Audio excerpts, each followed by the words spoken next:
తెలంగాణ నేతలపై అమిత్ షా సీరియస్. పార్టీకి నష్టం కలిగించే పనులు చేయొద్దని వార్నింగ్. అలా చేస్తే ఉపేక్షించబోమంటూ హెచ్చరిక.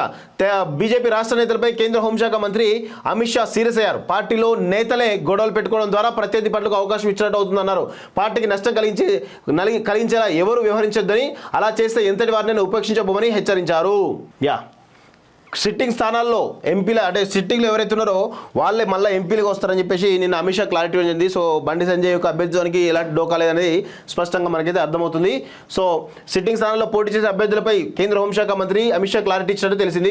ప్రస్తుతం ఉన్న ఎంపీలే మళ్ళీ బరిలో ఉంటారని స్పష్టం చేసినట్టు సమాచారం. గురువారం రాష్ట్ర పర్యటన వచ్చిన అమిత్ షా బీజేపీ రాష్ట్ర అధ్యక్షుడు కిషన్ రెడ్డి, జాతీయ ప్రధాన కార్యదర్శి బండి సంజయ్, మాజీ ఎమ్మెల్యే ఈటెల రాజేందర్తో భేటీ అయ్యారు. ఈ మీటింగ్లో సికింద్రాబాద్ నుంచి కిషన్ రెడ్డి, కరీంనగర్ నుంచి బండి సంజయ్, నిజామాబాద్ నుంచి ధర్మపురి అరవింద్, ఆదిలాబాద్ నుంచి స్వయం బాపురావు పోటీ చేస్తారని క్లారిటీ ఇచ్చినట్టు తెలిసింది. మిగిలిన స్థానంలో బలమైన అభ్యర్థులను వెతికి బరిలో నిలుపుతామని చెప్పినట్టు సమాచారం. ఎమ్మెల్యేలతో భేటీ రద్దు అట. బీజేపీ రాష్ట్ర విస్తృత సమావేశం అనంతరం అసెంబ్లీ ఎన్నికలు గెలిచిన 8 మంది ఎమ్మెల్యేలతో అమిత్ షా భేటీ కావాల్సి ఉంది. కానీ అనివార్య కారణాలతో వారితో భేటీ అవ్వకుండానే అమిత్ షా ఢిల్లీకి పయనమన్నారు. బీజేఎల్పీ నేత అంశంపైన ఈ భేటీలో క్లారిటీ వస్తుందని ప్రచారం జరిగింది. కానీ ఈ అంశంపై కూడా స్పష్టత రాకపోవడంతో బీజేపీ ఎల్పీ నేత ప్రకటన ఆలస్యం కానట్లు సమాచారం. సో మొత్తానికైతే లీకులొద్దు, గొడవలొద్దట. పార్లమెంట్ ఎన్నికల్లో అత్యధిక సీట్లు గెలవాలంటే నేతల మధ్య గొడవలు ఉండకూడదని, పార్టీకి నష్టం చేకూర్చే లీకులు ఇవ్వద్దని కేంద్ర హోంశాఖ మంత్రి అమిత్ షా అన్నారు.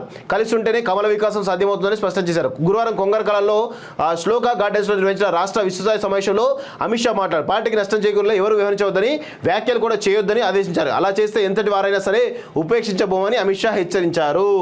సో మొత్తానికైతే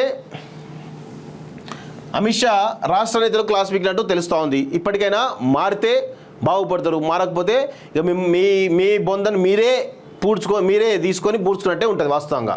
అంతకు మించిన ఏముండదు వాస్తవంగా.